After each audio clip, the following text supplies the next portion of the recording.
Kieran and Ramon will tell their story that spans 7 decades, and it began in California, and it's ended in California, to continue many more years, I'm sure.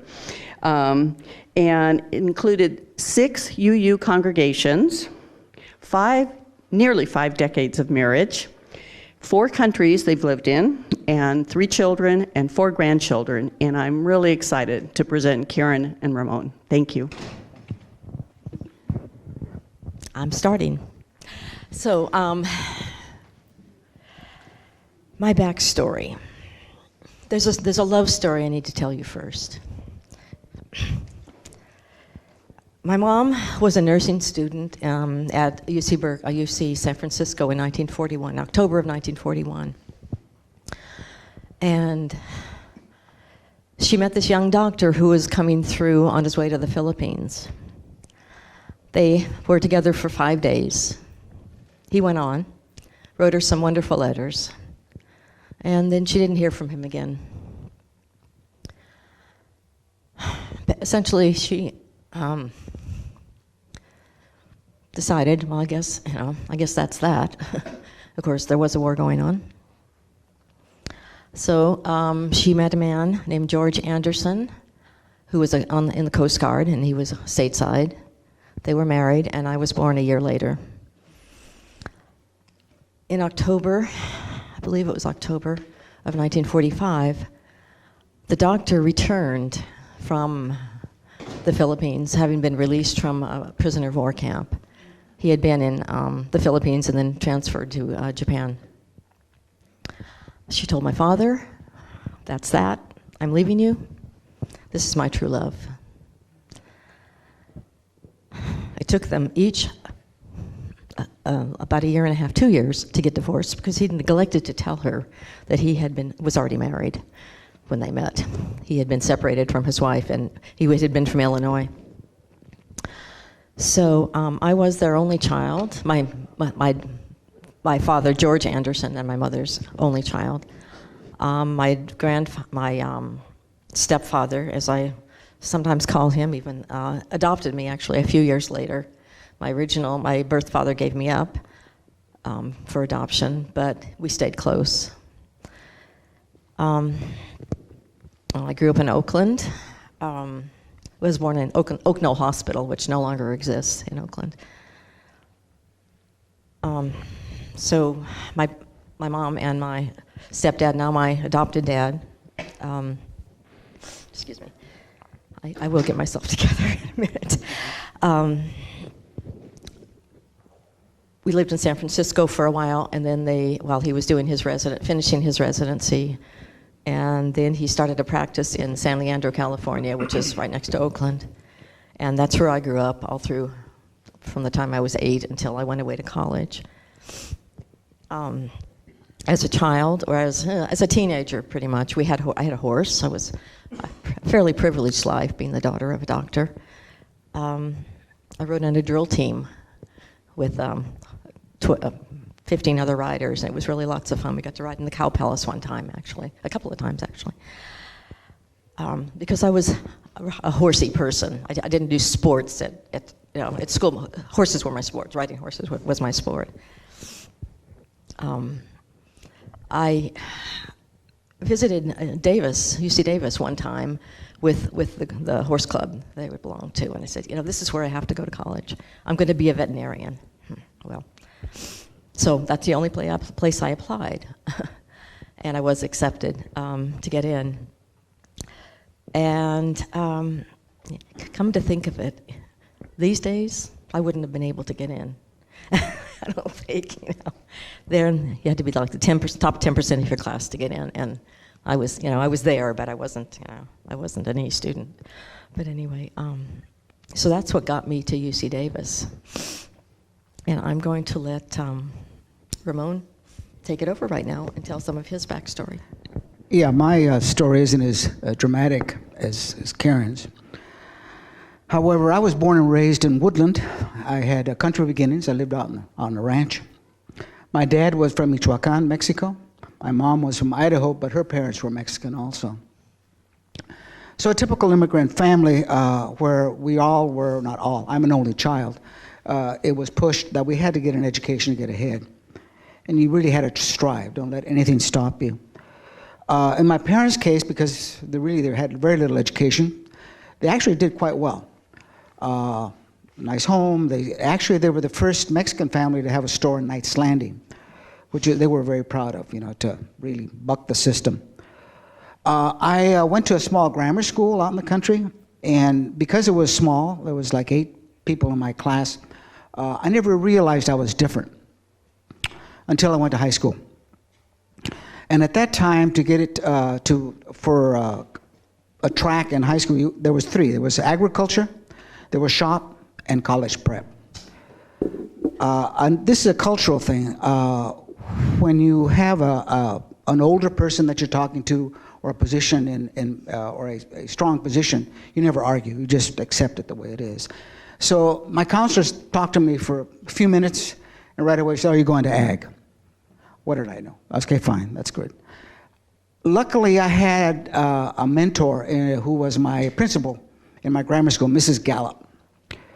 God bless her. So I got assigned to ag, and that weekend I went into Woodland, into the store, and I saw Mrs. Gallup, and she said, "How are things going?" And I said, "Great, I'm playing football, I got my classes, I'm really happy." "So really, what are you taking?" I said, "I'm going to be taking ag." She says, "No, you're not. You're going to be college prep." I said, "But no, you're going to go college prep. So Monday you go to your counselor, tell her you're going to college prep. And if she has an issue with that, have her give me a call." Needless to say, you never argue with Mrs. Gallup. So anyhow, so there I go. I went to college prep, and then it came to deciding about college. I had no idea what college was like. My parents certainly could not help me. And so it just so happens that because I was out in the country, I joined 4-H. And I actually was a Yolo County All-Star back in 1960. So that meant that I went to a lot of workshops and get-togethers here at Davis. So it gave me some exposure to UC Davis. And so that's where I applied. So I came to Davis. I took economics. Very lucky to graduate at all. But got out of Davis. Actually, I spent 1 year in Berkeley, where I was asked to leave after a little bit. So I had to leave for a year, and then I came back. From there, I went to, you'll see some more stories there, but my final schooling was Thunderbird Graduate School of International Management in Phoenix, Arizona. It's basically an international school where you pick an area of the world that you want to work in. You have to take another language besides the one you know, and you study the economics, the social thing, the politics, etc. It was really a great place for me because it allowed me to meet people from other countries. And it was one of the kind of places that if you didn't speak at least 2 or 3 languages, it was kind of, where'd you come from? That kind of stuff. So great exposure. At any rate, that was the end of that was the schooling that I ended up with. So, back to UC Davis. My summer after high school, I spent 6 weeks in Mexico, in Saltillo, and improving my Spanish. I'd had 4 years of high school Spanish, and it was just a wonderful experience. I didn't want to go at the beginning, but it turned out to be a really wonderful experience. I fell in love with this Mexican guy who did not speak a word of English. And I came back and then started out at Davis. And the very first social event of the year, the Frost Greeter, was a dance out by the old rec hall, which was like, if any of you have been around that long, you know where that might be. I was standing around waiting, somebody going to ask me to dance? Yeah, maybe. Well, this young Mexican-looking guy came up to me and asked me to dance. And I thought, this is interesting. Somebody from Mexico. And he led me on for a while. that he was truly from Mexico, but I caught on after a couple of weeks. I was in Malcolm Hall, and he was in Bixby, so we're just across the in El Segundo. And so we had all our meals, in El Segundo there.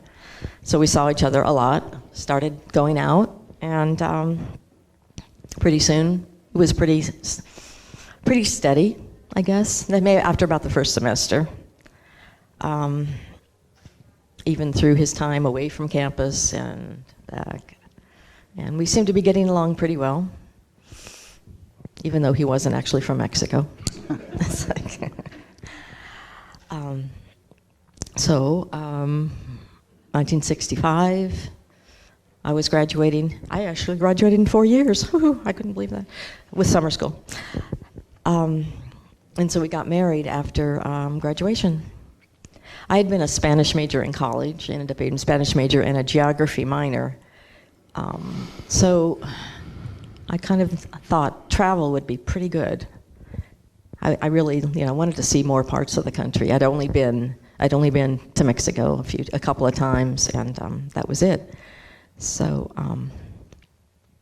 travel was in our future.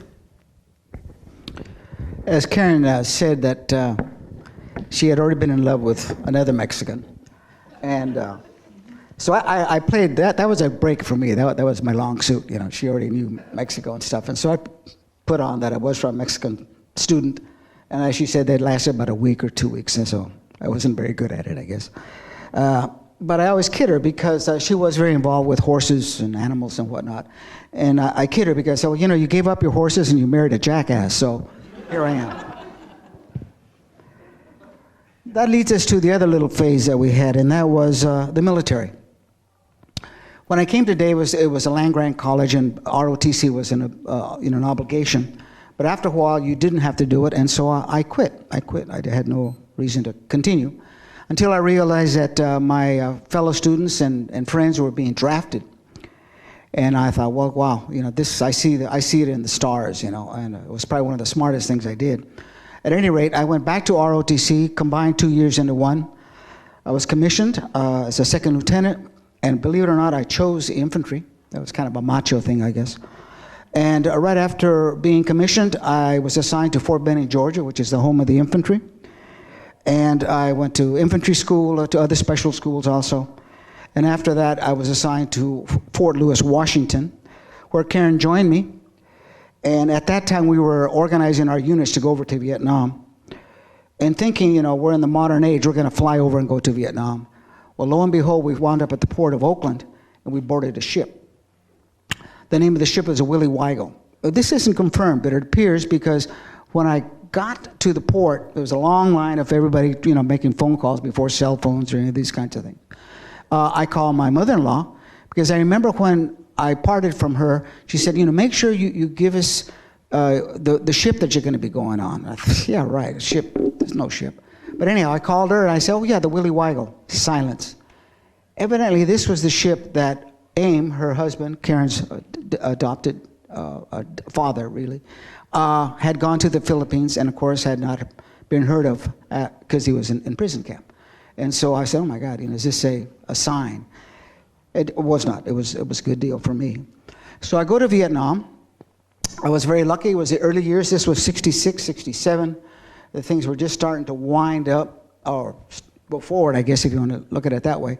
And so right off the bat, I was assigned to an Australian group, because at that time we had all kinds of other countries fighting in Vietnam. So anyhow, so I was with them. I was very lucky. It was that part of the war, start of the war. And again, just very, very lucky. I came back. So after Vietnam, I was assigned to Fort Benning again, but this time I was an instructor in special purpose weapons. It was good duty. I worked maybe 2 days a week, and we worked on anything you want to know about weapons.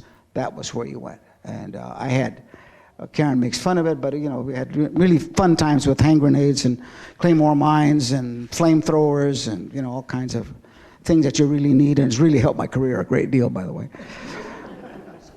So anyhow, at that time, still in Fort Benning, we were going back for seconds and thirds. By that time, I was a captain, infantry captain, and so those were in demand. And then I realized that was not really what I wanted to do. Didn't have a great future. And so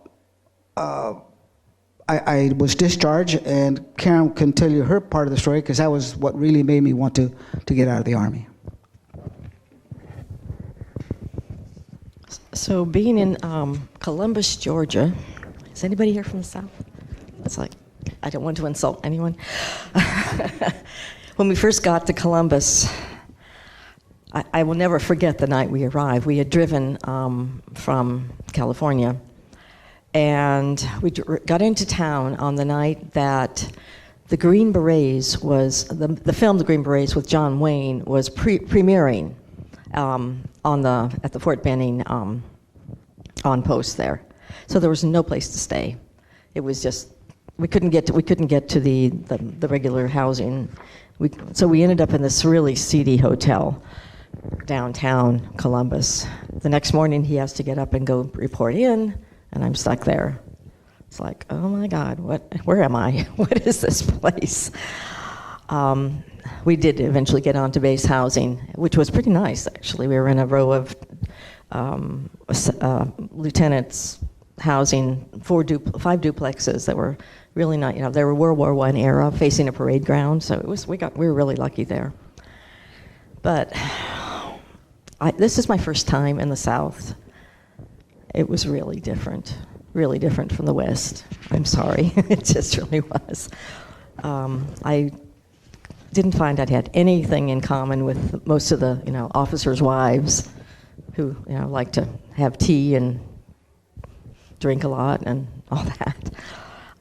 So when the time came to make this decision, I kind of pushed him out the door, I think. I'd been to this general's tea, had to wear gloves and a hat, and fancy clothes, and it's like, I'm not a hat and glove person. I don't want to do this anymore, so can we get out of here? So anyway, it did help his decision, and I was glad to leave there. Actually, it was more dramatic than that. I had worked that day. I came home, and I guess I got there ahead of Karen, and she came in, threw the hat and the gloves on the bed, and said, "Either we're going or you're staying." So I would say that's a pretty dramatic instruction. So I said, okay. Well, I was already kind of one foot in the saddle anyhow. So that was the last straw. So we left. But of course, in the ingenuity of the Army, when I left, they said, well, you served in Vietnam, you're infantry, you will never have to go to a summer camp, because we still have an obligation as a reserve officer. So next summer, I went to Death Valley, California, with a infantry unit out of LA. Then the following summer, I spent some time in Camp Drum, New York, up towards the St. Louis River, with another infantry mechanized outfit out of Boston. So that was the last lie that I could take. But anyway, after that, I was done. So that leads us to our UU life. No, it doesn't. Yes, no, you're on position. Kids. Oh, sorry. That's right. Yeah. Family, forgot. Yeah. Thank you. Okay. So I didn't forget the family. I just forgot it was in the script. So while we were still at Fort Benning, I was pregnant with our first child, and would get to stand in line at the infirmary with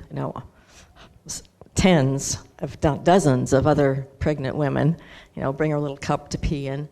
But the Army tour ended in August, and our child was not born and due until October. So we drove across country to our next place, which he will tell you about in a little bit, right? Mm-hmm. Well, actually, it was Phoenix, Arizona. I can tell you that. To go to Thunderbird, the graduate school. So our first son, Dave, was born in 1968 in October. Dave had been, when we went to Mexico, which we will talk about in a little bit, I'm kind of jumping around, but it helps to kind of fill in the blanks. He was 4 when we moved to Mexico. And when we got there, he said, I'm not going to learn Spanish. I'm just not going to do it. I'm going to teach them English.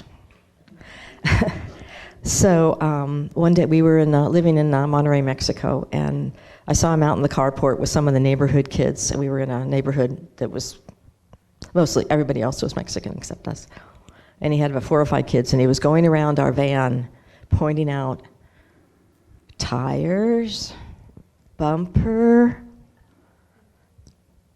can't remember what the other things were, but he was showing them. But in spite of all that, he learned Spanish very quickly because he was just at the perfect age, and even his 2 or 3 American friends at his American school, they all spoke Spanish on the playground. And he was getting an accent in English, and a Spanish accent. So at home we decided, I think we better start speaking English at home, because we had been trying to work on his Spanish and mine too. Because the first year we were there, I wasn't terribly comfortable. So Dave did keep his Spanish. He's the only one of our 3 sons who does speak Spanish today. When we moved back to the States, when he was 13,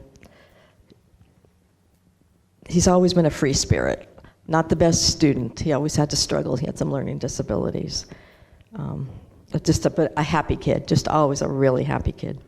He's been in the rock and roll group, or played guitar since he was 13. He still does it today, and he's in his 40s. He went to Rutgers University. He got married 11 years ago now to Lisa, and they have 2 children. He works in advertising in New York. Now he works for a Latino firm, so he's still using that Spanish. He does video and web stuff. He's always been creative. He grew up in New Jersey, and he stayed there. So his wife Lisa is Jewish. She grew up in New Jersey. They're living in the same town we lived in later. And we have 2 granddaughters, Zoe, 7, and Ava, 4. So our second son was born 7 years later in California. We were between countries, so I went home and stayed with my parents. We were between Mexico and El Salvador. Dan was born and also in October, a couple of weeks after Dave. We were all going to go to El Salvador. And so here we are in our van. We had a VW van that we had for many, many years. Dan was 2 months old. We had a dog. We had a cat. And Dave was 7 then. And a boat on top. Took us 11 days to get from the Bay Area to El Salvador. Not because it's that long of a trip, but we broke down in Guadalajara. And luckily I had a cousin living there, so we were able to spend some time with her while we got the car fixed. So Dan now lives in Oakland. He's totally different from his older brother. He's a geek. He's very independent and focused. When it came time to apply for colleges, he filled out all the applications. He applied to about 5 different places. Ended up going to Middlebury, Vermont. He would just come to me and say, "Write the check." That was it. He's married to Becky. They were both physics majors at Middlebury and graduated in 1998. Becky was from upstate New York, and she decided she was going to come out to California. They were just friends in college, to work for Teach for America in Oakland. Dan came out at the same time and decided to stay with my mom to kind of check things out here. So eventually, Becky kind of had a boyfriend, but I don't know how serious it was. They would hang out with my mom. We were at the time living in Southern California. So anyway, something clicked with him, and they've been married for 10 years. Anyway, and they have 2 children, Clayton, 7, and Caitlin, 4.5. Who are, of course, the grandchildren that we get to see more often. So the 2 cousins, Zoe, who's 7 in New Jersey, and Clayton, who's 7 in Oakland, were born on the same day. That was quite a day. We were at the hospital with Becky and Dan, and Becky had quite a long labor. We were there all night, 3 in the morning. We came home. We were living in Oakland right then. Came home, crashed into bed. An hour later, the phone rang. "Mom, it's Dave." "Yeah?" "Lisa's at the hospital. Her water broke." And she was like 3 or 4 weeks early, actually. So that evening, we had 2 grandchildren on the same day, which was pretty exciting. The house that Dan and Becky live in was the house I grew up in. That when my mom died, I had inherited, and then they decided that they would like to buy it from us, and that's what they've done. So we're the resident grandparents. Dan, a few years ago, also got his MBA and a master's in financial management, and he works for a hedge fund in San Francisco, doing mostly IT stuff. So we had these 2 boys. We wanted a girl. Oh well, not to be. We did have a 3rd child. His name is Tomas Paul. And he called himself Tom until he went away to college. Tom has always been the cool kid, kind of a rebel. In 6th grade, he was wearing black. I have the picture, his 6th grade picture, he's wearing black, and his hair's a little bit long now. He's still single. After his graduation from college and back east, he thought he would come out to LA and try acting. Well, that's not an easy thing to do. Actually, he was living in San Diego with his girlfriend, and he would come up and stay with us and when he got extra jobs. He's working for an ad agency now in production, and he does a lot of photography. He's had many relationships. He loves kids, but the right one hasn't come along, and it's been difficult for him in that sense. But they're all great kids. We love them.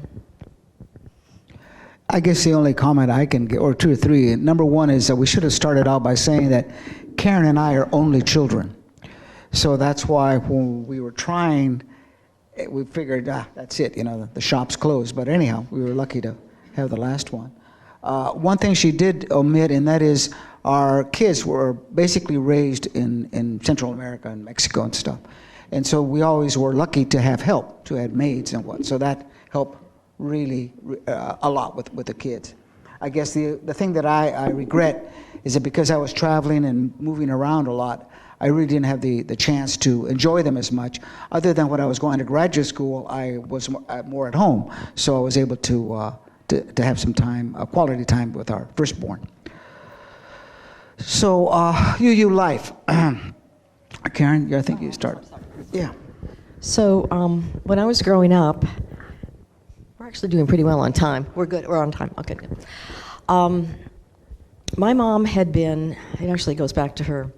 My grandparents, who I really didn't get to know that well, were very much into a Southern California sect called Mazdaznan. I don't know much about it. They were vegetarians. This was way back in the 20th century. By the time I really... Not that bad. Well, no, it was a good long time ago. My mom would be 100 next year.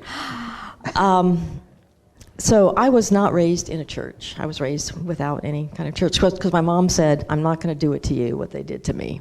Because when she was 13 and she was able to go to her aunt's house and get meat, she rebelled against that and everything. So anyway, we had done nothing. Ramon had been raised Catholic. And when we got married, although we were married in the Catholic Church with the short ceremony, civil ceremony, I kind of had my fingers crossed behind my back about raising our children Catholic. So anyway. Actually, I want to comment. That was actually an obligation with my mom. Yes, it was not mainly, yeah. It was for his mom. Otherwise, we would have done, who knows what we would have done, I don't know. Yeah, we didn't even talk about that at all before. Anyway, so we were living in Tampa, Florida, and Dave, our son, the only one we had at the time, was 3. He had a little kid across the street that he played with, and he belonged to a Baptist church. And he kept trying to invite Dave to go to Sunday school with him. So we said, no, I don't think so. So why don't we see if there's something that we can maybe agree on so we can get him into some kind of a Sunday school or something. When we had living in Atlanta before that, as you said, we lived a lot of places, right? So I can say what they are in sequence, but I don't know if you can. Anyway, so we were in Tampa. We found a small UU fellowship. So we checked it out, and I said, okay, this is interesting. It's quite liberal. The minister there actually, the last summer we were there, would travel to Afghanistan in those days, and the reason he would travel was because he could smoke dope. So he was a very leftist guy. But anyway, so it seemed to click. I mean, a lot of things. It was interesting. We became really involved there. And then when we went to Central America, there was nothing for us, pretty much. When we came back to New Jersey, the town we lived in didn't have a UU church, but there was one a couple of towns over. It was First Unitarian Society of Plainfield, New Jersey. So we joined that and became very involved. It just seemed to match our values. And for me, I was becoming more. I was becoming a bit more of an environmentalist, I guess, and that was a value that I really held anyway. So, and also the simplicity movement was just beginning, kind of toward the end of our stay there. So we've belonged to several congregations. I've been membership chair, newsletter editor, secretary of the board. That was at that one church. Then we moved to Naperville, Illinois, and I was active there. And then we came back to Plainfield, and I can't remember what I did there, but it was active. Then we went to Southern California. I was membership chair, worship associate board, and started a couple of simplicity groups. And it was when we went to Southern California, it was the first time we went to General Assembly. I'm trying to remember which city it was, and I don't remember that. But it was the first time we were seeing this bigger UU world, and it was really amazing. It was just, wow, there's 4,000 UUs all in one place, going to all these workshops and learning things, and it was wonderful. So back at Orange Coast, as I said, I'd started a couple of simplicity groups, and we had the one at our church. We'd gone through all the books and everything, and I heard about this thing called the Seventh Principle Project. What is that? So I explored it, and it was based on the seventh principle, our interdependent web of all existence. So I found the person who, actually, she found me first. So I ordered some of the materials they had. They were starting, they had this program called the Green Sanctuary. And so I ordered a bunch of books. And not too long after that, I got a call from Catherine Jesch, who was the person who was running that program at the time. And she said, would you be interested in joining the board of the Seventh Principle Project? So I did, and I stayed on for 8 years. So I helped to push to try and get this going at Orange Coast, which was our church down there. On the board of the Seventh Principle Project, people would ask, if they weren't UUs especially, what's the seventh principle? And when will the project be done? Well, the seventh principle, if you're UU, you know what it is. But the project's never going to be done because we always have to be caring for the earth. So as a board of the Seventh Principle Project, we decided we would change the name. And the name is UU Ministry for Earth, which I hope you've heard about.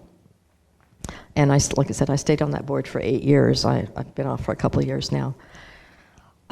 So here at church, I've done a few things, but I'm going to turn it over to Ramon, and he can say his piece.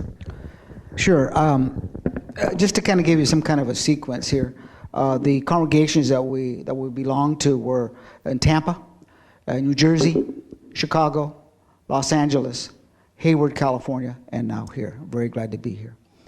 When we started our UU path, I really was thinking more for the kids, for the children, to give them Sunday school and that kind of thing. And so that's what my involvement was at that time. As Karen noted, New Jersey was a real active church. They had been doing things for forever and a day. They had it down pretty pat. And I was lucky enough to have some mentors in New Jersey that really started me going seriously into UU involvement. So as a product of that mentorship, so to speak, I've been the president of 2 congregations, the one in New Jersey, the one in Orange Coast. Then that started me on some other issues, and I became president of the UU Legislative Ministry of California. Then I was the president of the board of the Pacific Central District, the district that we're in. And we're also members of the President's Council for Peter Morales. That started me really thinking about anti-racism. About that time that we were in New Jersey, the denomination was starting to get into anti-racism, but they really had just one angle at it, and that was black-white. So some of us, including Peter, and some other Hispanics, said, well, you know, this doesn't tell the whole story. So we started, excuse my language, just bitching and moaning. I said, wait a minute, there's more to anti-racism than just black-white. It got to the point that the board, the UUA board, got a little upset. And so they invited us to lunch in Boston. So we went to lunch, and I spilled my guts out to this big, tall, black guy sitting next to me at lunch. And I don't regret it, but it was not the best step that I took. It was Bill Singford next to me. And so anyhow, so we started a group called Latino-Latina Unitarian Universalist Networking Association. And we're trying to get all the Hispanics in all our denomination to have some kind of contact with us, and we were helping them, and also congregations who didn't really have an idea in that type. And we would help them. I would go visit churches and help them with what they were trying to do. Then that let me work on anti-racism work here in the district. So I was one of the people who pushed the diversity group in the district. And so that's why that is still in existence, thank God. Some really good people in there. Then because of that, the UULM part was that we started also working on other issues. Basically, we did advocacy work, and we did lobby work in Sacramento at the Capitol. We started out with marriage equality. Our group is the one who wrote up the amicus brief that was presented to the Supreme Court. They are also pushed healthcare, which a lot of people in this congregation helped us do that. Then we started talking about this little small thing called environment. It was just budding. Boy, what a surprise that was. All of a sudden, all our efforts were going towards environment and water. And so now our latest coup, if you want to call it that, is we finally passed, or I should say, we're the only country in the world that up to then did not have a human right to water. And so we brought that about in California, and now it's going out to other places. We had a lot of help from the UN. My part in that was, I'll tell a little bit, but I speak Portuguese. And so the woman from the UN who came to help us was from Portugal. So I was kind of her escort officer, so to speak, and we spent some time with the Wintu up at the Shasta, who are fighting for them not to fill the rest of the dam because it would flood their sacred grounds. So that was my part of the human, plus, lobbying and advocacy and whatnot. And then now our big thing is immigration. I was lucky enough to go to a Border Links trip. That's on Nogales, U.S. side, Nogales, Mexican side. Here, recently, we, of course, worked on the Trust Act. And we also were involved with getting driver's license to the undocumented. We also were able to help in the DACA, the privilege of, not the privilege, allowing people or undocumented young people who were brought here by their parents to allow them to get a reprieve from being deported, allow them to get a driver's license, and also to get a work permit. Here at Davis, I was one of the members of ARTT, now called the United Racial Justice. And of course, we worked on anti-racism things. But my portfolio, so to speak, is immigration. And by the way, there's something coming down the line for everyone here. We're going to start focus on the detention centers that we have a couple in our area. So that's to bring awareness and see what we can do to stop that inhumane treatment of undocumented in these places.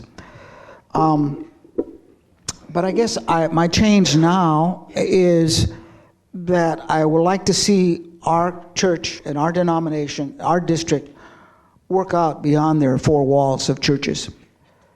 And so doing that, I'm a cluster coordinator for our little area here, the 2 Sacramento churches, Davis Church, Grass Valley, Auburn, and hopefully Chico, to see if we can't work together on issues that we have in common. But again, that's going beyond these walls, not just in here, but outside of these walls. Lo and behold, working with other UU churches, isn't that a novelty, you know? I also feel very strongly that we should work with other faith groups and other secular groups to work on issues. So I'm a member of the YOLO Interfaith Immigration Network. That organization has a immigrant center in Madison. We teach ESL, we have after-school programs, we have a soccer program, and we basically tend to the workers who work in the Cape Valley and environments around Winters, Esparto, et cetera. So it's a very grassroots organization, which I'm very proud to be a part of. I also volunteered in the past with a YOLO food bank, basically working on the children's farmers market. I also work on another group called Food Connect. And that premise there is that why is it that we have so much food in Yolo County, but still we have hunger? There's something wrong with that picture. And to add something to it, also I'm a member of the Rotary Club, or one of the Rotary Clubs in Woodland, that does a lot of good works in the area also. So focus is outside of our walls, see if we can't work together. And I'm presently finishing my first year, on the board here at church. And that's where I am right now. Are you awake? Oh, sorry. Yeah, careers. Yeah, this is where it gets a little messy, but interesting. I'll try to keep it in sequence. The title is USA Moves and Careers. I'll keep mic up. Thank you. At any rate, just to give you a preview, I work for a company called Cargill, which is the largest privately owned commodities company in the world. They do every basic food that you can think of and beyond. They have offices and operations in about every country of the world. And if you ate today, thank you very much for Cargill. We had something to do with it. As I noted, we were in Thunderbird, and there was a big push to go to Latin America. I was very lucky to join them in that they were hiring about 12 people a year for the company. So I was one of those. And again, it wasn't because I was stellar, it was because they wanted a push in Latin America. So I was a trainee in Minneapolis for a little bit, where I got a chance to visit all the different divisions. I chose international feed, but before doing that, I had to be part of the feed division. And I'll bore you with this, but I was a trainee in Delmarva, which is Delaware, Maryland, Virginia, which is across the Chesapeake from Washington, D.C. So there I learned dry corn, a feed mill, broiler grow out, processing plant. And that was going all right until I got transferred to Atlanta, Georgia, and I became an egg broker. We had 11 egg operations throughout the United States, and that's where everything's centralized, and I either traded or moved eggs around to these companies. And those companies, of course, at the same time would sell to, Safeway or Raley's or all the grocery stores across the country. That was going pretty good. Atlanta was a nice place, except they bought a poultry company in Florida. So I became the manager of a processing plant in Tampa, Florida, which is probably the worst job I have ever had in my life, barring Vietnam. Just to give you an idea, the worker turnover was 60%. It was smelly, it was dirty, and it was not a good time. I worked 6 days a week, opened up at 5, came home at night sometimes, so it was not a fun time. So the bottom line there was, it was time to move on. Yeah, just a couple of notes about there. So I was stuck at home with a 3-year-old. So I said, I've got to do something. So I got a job at the local library, just, shelving books. It was just something to get me out of the house. One thing we did there was we got involved with the Sierra Club. Other than joining the UU congregation, we started a small Sierra Club group in Tampa, and that was lots of fun. Those became our really good friends. And we bought our first house for $24,000 with a little GI loan. That was pretty cool. So, and it's back to you. Now I pick up from the international point. So, as I said, working in that terrible place in Tampa, Florida. Tampa's great, but the plant and that work was terrible. So it's time to move on. So it isn't because I pressured too much. However, I was sent to Mexico. and was the manager of the Shaver Breeding Farms. It was a Canadian company belonging to Cargill, where we basically had a breeder operation in northern Mexico. We sold to companies all over Mexico and Central America. But unfortunately, the Mexican government at that time was not very friendly to American or Canadian companies. So we finally had to sell the company to a Mexican company, which I had an opportunity to stay there, but it was my decision to keep on going with Cargill. So when that happened, we were getting ready to go to Iran. We were taking Farsi, we were taking French, and lo and behold, Cargill says, "You're not going," which made me start thinking, boy, these guys have a lot of contacts somewhere, you know. So we did not go to Iran, and there was no more opportunities for me in that division. So I was loaned to our Pan American division, and I was sent to El Salvador, where I managed a terminal for molasses and fats. However, I had some extra time, so I started buying meat in Nicaragua and El Salvador. Then they wanted to open an office in Guatemala, right next door. They were buying about 60% of the sugar that was exported, and so I went there basically to do that. But I was sent to New York to train as a sugar trader in New York City. Then they decided they wanted to go into cotton, so I was sent to Memphis, Tennessee, where I went to work in their office, their Cargill office, and to go to cotton school, to grade cotton, because that's very necessary if you're going to trade cotton. So in Guatemala, I was buying molasses and sugar, and I was selling corn and soybean meal, wheat, steel, those kinds of things that are very traditional Cargill, and cottonseed meal, because we're also running a cotton gin in Nicaragua. The real key there was that I started buying coffee. At the end of my stay there, basically, I started running our feed mill. We had two feed mills, one in Honduras and one in Guatemala. So I was a manager for the Guatemala. It was I'm not going to say it was a no-brainer, but I already had run feed mills, and so that wasn't anything new to me. Then we started tightening up our security and whatnot, and I was the Central American regional manager, which meant that I was responsible for the activities that we were doing in Guatemala, Honduras, Belize, El Salvador, Nicaragua, and Costa Rica. And that's when I guess we started, and you'll see something down here, we started collecting art, Latin American art. And so our house is known not as a home, but as a Latin American art museum. So when you get a chance, welcome. So I'll talk a little bit about life there.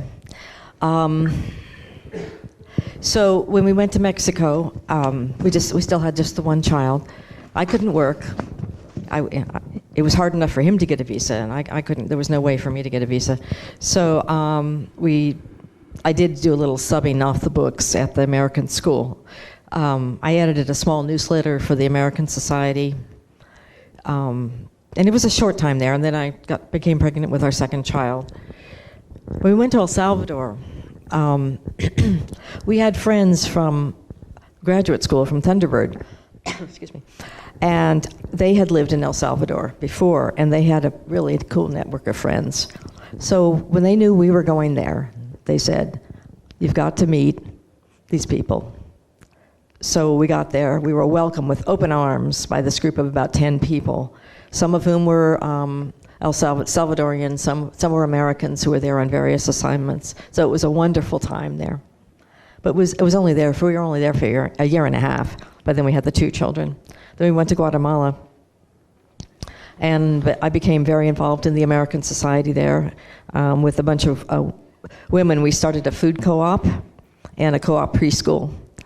By then, our third child, of course, was born in Guatemala. I really enjoyed the local culture. We got out into the countryside as much as possible, visiting the villages and enjoying the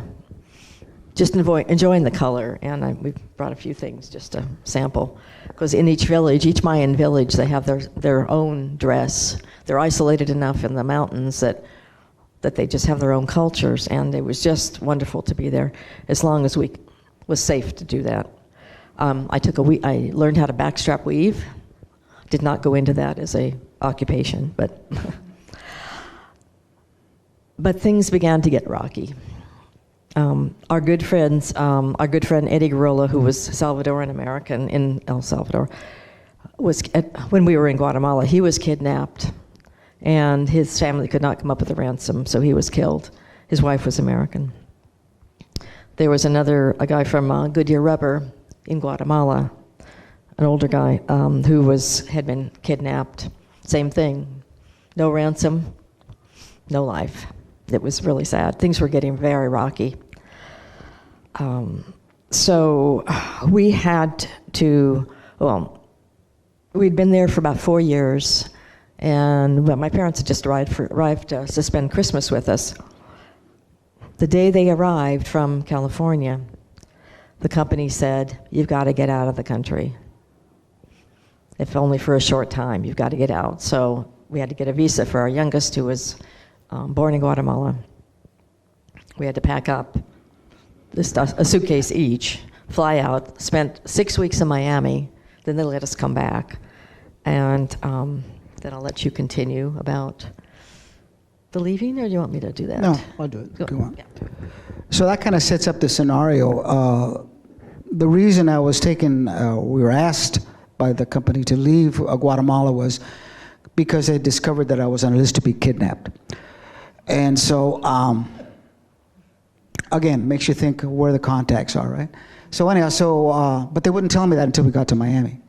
And so I said, you can stay here as long as you want, you feel comfortable, and if you want to go back, great. If you don't, also great. We'll reassign you somewhere.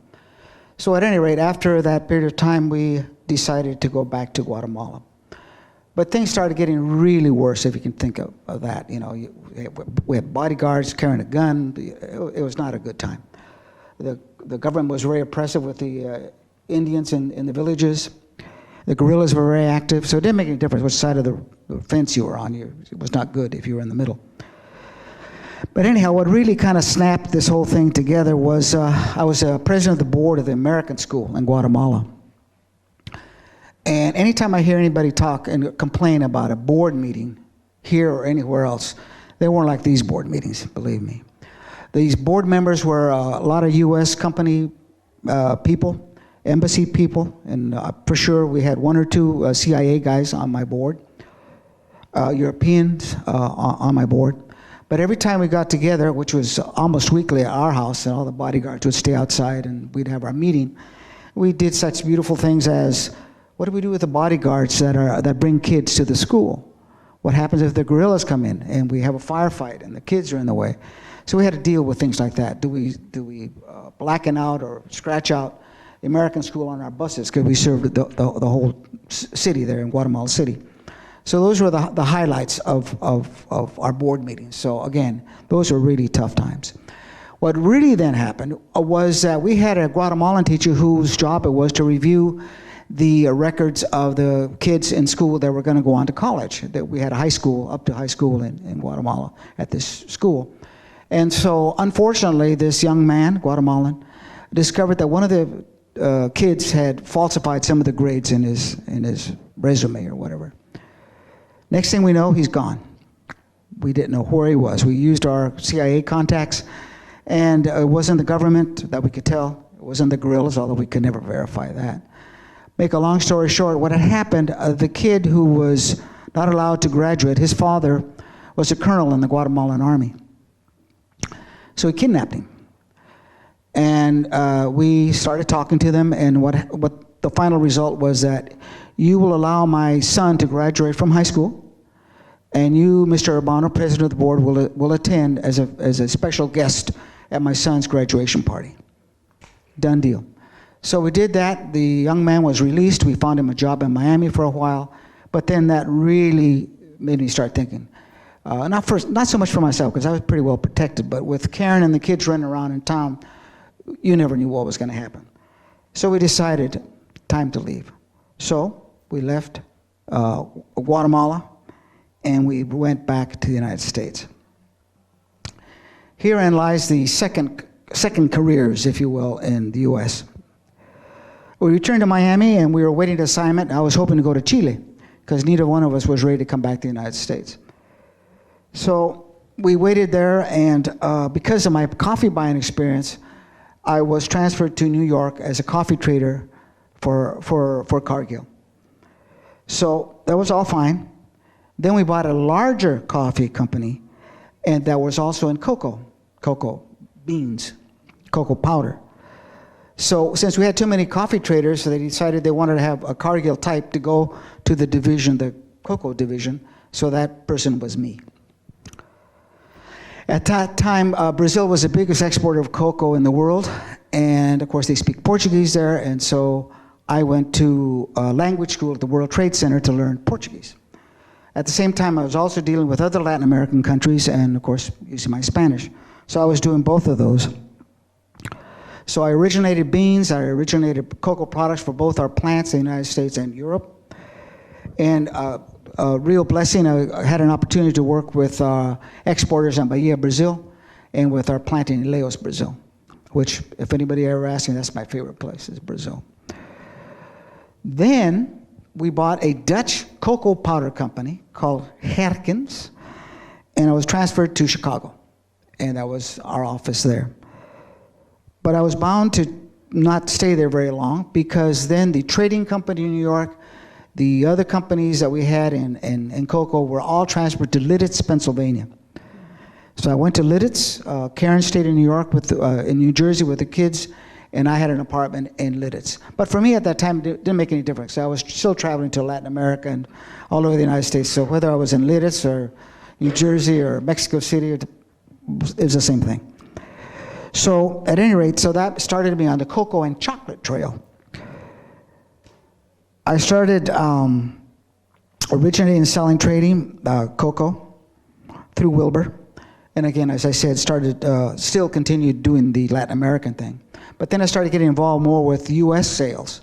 And at one time, I was responsible for U.S. cocoa sales and products for anything west of the Mississippi. I had a lot of brokers. I had offices that I worked with. That got a little old, but still, it was good. Then that led to something that really made us, it was elating, and that was that I was transferred to Los Angeles as a Western Regional Manager for our cocoa and chocolate products. So, alleluia, alleluia.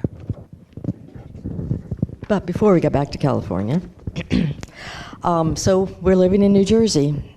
I could work, right? What am I going to do? I had a degree in Spanish. I taught school for a year in Woodland, actually, while he was in Vietnam. But I didn't want to do that. I don't know what I want to do. I'd actually, in Guatemala, I'd taken a course, an ESL course, a teaching course, and I taught for a short while, but the pay was like $1 an hour and at night, and I didn't stick with that. So I had to make a choice. I took a Exploring What Your Career Will Be course, and there were two choices that came up. One was to be a paralegal, and the other was to go into ESL. So I said, okay, well, I've never done anything in law. I think I'll try that. So I went to Montclair State College, which was a state college in New Jersey, and did a course for a paralegal certificate. My first job was with an immigration attorney, which was very interesting. Didn't pay too well, and I had a terrible commute. Then I applied for a job at a legal services program in Union County, which was in our same county. It was only like a 20-minute drive. And but one of the questions I was asked at the interview, I remember vividly, Richard Bennett, the director, said, "How do you feel about working with poor people?" I had never really thought about that before. But anyway, I was hired there. I worked there for several years until we moved to Chicago. And while at Union County, of course, we dealt with welfare cases, housing, all the food stamps, Medicare, Medicaid, all those things that, low-income people have to deal with. When we went to Chicago, I got a job with the domestic violence program as a court advocate for people, for women who are, mainly women, who were trying to drop their protective orders against their partners. And I was the Spanish-speaking liaison for them. We came back to New Jersey while he was working he was living in Lidditz, Pennsylvania. We went back to New Jersey. The reason we went back to New Jersey, went back to the same town, was so the kids could finish their schooling there, because they had been yanked out of school. The two younger ones, Dave was already out of the house. They had been yanked out of 8th grade and sophomore year in high school, respectively, which was not a really good time to move kids. So we went back to New Jersey. We bought a house back in New Jersey, and he commuted on the weekends. So I couldn't get a job back with the legal services program I had because it had been taken and filled. So I got a job with another domestic violence program in Paterson, New Jersey. And I spent that winter, it was the winter from hell, kind of like the winter that they had this year back east with snow after ice storm, it was a terrible winter. So I stayed there until I got another job back at another legal services program. And then it was a really fun job in a way. I was dealing with welfare agencies all the time, and I got to do hearings with administrative law judges, and not being a lawyer, I could still do this, and it was really interesting. And then there was an opening back at the same program I was in before, Union County, and I went back there until we left for California. And all of these jobs for me, I mean, as a paralegal, I could have gone with a commercial firm, in litigation or whatever, but they didn't fit my values. But working for people who needed help fit with my UU values, and it was much more fulfilling, I think, than trying to sue somebody for money. And then, of course, Ramon casually told me that, we're going back to California. Well, I was in the car by the time he finished speaking. Almost literally, not really, but it kind of felt like that. I mean, I was elated to come back to California. That was in 1998. Even though it was Southern California, and that's never been on my bucket list, just like New York was never been on my bucket list. So we bought a house in Anaheim Hills. Very nice house, sterile neighborhood, neighborhood associations. We had 2 of them. I loved our house, but yeah, we didn't make friends really in our neighborhood, but we did search out a UU church, and we ended up in Costa Mesa, which was actually a 40-minute drive for us, and that became the center of our social life and just basically our life. So at that time, I'd pretty much had it after about 10, 12 years working in poverty law. I did go and work at the Orange County Legal Aid for a while on the hotline. But I decided I'm going to do something different. So I went back to school again. I went to UC Irvine and got an ESL certificate. And ended up teaching ESL part-time in Santa Ana, which is almost all Hispanic, at an adult school. And the timing, as far as coming back to California, was good. My mom was getting older. His parents were getting older. My mom came down to visit us a couple times. She still, at that point, would drive herself from Oakland down to Orange County. But then in the end of 1999, she started to get sick. So I was just so lucky to have been closer to her and to be able to spend time with her. And she passed away on June 10th of 2000. And then Ramon's folks started to decline also, and it was much easier for him he could come up and spend some time with them and take care of their needs. That was a blessing. Yeah, indeed it was a blessing. You know how sometimes you just luck out. So we get to California. First of all, we had a choice to go other places, but we said we want to go home. So we went to LA, even though it was Southern California, which, by the way, isn't so bad, but it's not Northern California. So anyhow, but with our parents and being only children, this was a big responsibility. And had we been still back east, I don't know how we would have done it at all. So we were in California, and we came back and forth, and we know I-5 more than we'd like to recommend. At any rate, so we're in Southern California, and after 37 years, then I started having health problems myself. I retired. We had a good run. At least that's how I looked at it. So time to do something different. So the decision to come back to Woodland was not easy, because I'd always pestered Karen. I said, why don't we go back to Woodland? We have property, blah, blah, blah. And her response was always, well, another Central Valley town, you know. And I couldn't kid her about the heat, because we had met here in Davis, so that wasn't really popular. But at any rate, so we're looking at homes up in the Napa Valley, and, you know, really nice areas, expensive. So we're having lunch one day, and I said, you know, we got to make a decision here, because we could have gone to Florida or North Carolina or wherever we wanted, but we're in California, so we're going to stay here. So I said, you know, you like to play in the dirt, and I was brought up in the dirt. We got dirt in Woodland. And so what we did is we went back to my folks' place and land, And for me, and this is where the story varies just a little bit, and that is I went back to my roots, back to agriculture, which is, I had run away from farming. But lo and behold, I wound up working for Cargill because in agriculture. So I learned that talking to a guy about tomatoes here in Yolo County was talking to a guy about cocoa beans in Brazil. Same farming mentality. So anyhow, back in agriculture, I had gone to high school, of course, in Woodland, so I had a lot of high school friends there. We could get more involved with the university here, and such as the traveling and alumni association. And we had friends here, we had family here. And we kid each other when we go back between Woodland and Davis, who would have thunk? Here we are, back where we kind of started from. So anyhow, we moved into my parents' home, which I had never lived. I visited them many times, but we never lived in that house.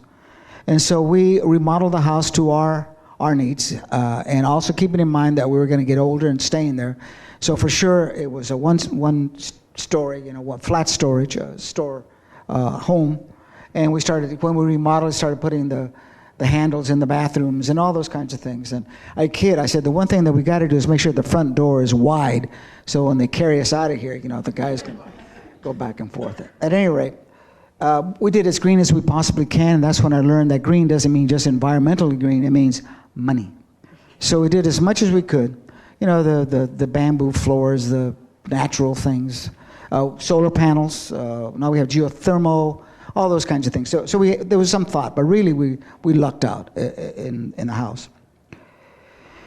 But at any rate, the big thing for us, of course, is getting involved here in the community, as I stated a little bit ago, on the different organizations that I belong to, and also a chance to be with the Alumni Association, travel opportunities. And we had made kind of a pact when we got here, and that is, while we still can walk and talk and chew gum and take solid food, we're going to travel and do some of the harder things that later on as we get older we'll not be able to do. So therefore, the Galapagos, China, Tibet, those kinds of places. But more important for me is that I wanted to come back because I really wanted to come back to help people like me, that look like me. I feel very strongly that I bring something to the party. So here we are. Okay. So this is the first time I'd ever lived in a small town, not counting the year I lived in Davis when he was in Vietnam. Of course, belonging to this church has been of utmost value, and getting to know all of you wonderful people. But I've also started to get involved in Woodland, joined the League of Women Voters, and started to get more active there. And gardening. I really love it. It's more work than I really thought it would be. But we had the mature trees like the walnuts, and we have figs and quince and orange. We have an orange tree, and so there's a lot of produce to deal with, and have a big garden and everything. And I've recently got involved with a University Farm Circle here. I've done the newsletter for the last year, and I'm going to do it another year. So it's enriching. It's really funny. We've always had a joke between us when we go into town or go someplace and we actually find people that we know on the street. And Ramon would say, "It's time to move. We're knowing too many people here." But we're not moving anymore. We are here, and that's it. As he said, until they carry us out, as long as we can manage. So, you're next. Yeah, I'd like to kind of end this with the question that was posed was, what major events have affected your life and made you who you are? For sure, meeting and marrying Karen and her family was great. Ooh, what a part here. I was introduced to a life that I didn't know before. They had a lot of support, basically telling me I can do whatever I wanted. Vietnam, what a waste. But also it taught me life is short, so enjoy it. You things have helped me a great deal. I want to help other people where I can. And I've been exposed to things that I never dreamed I would do.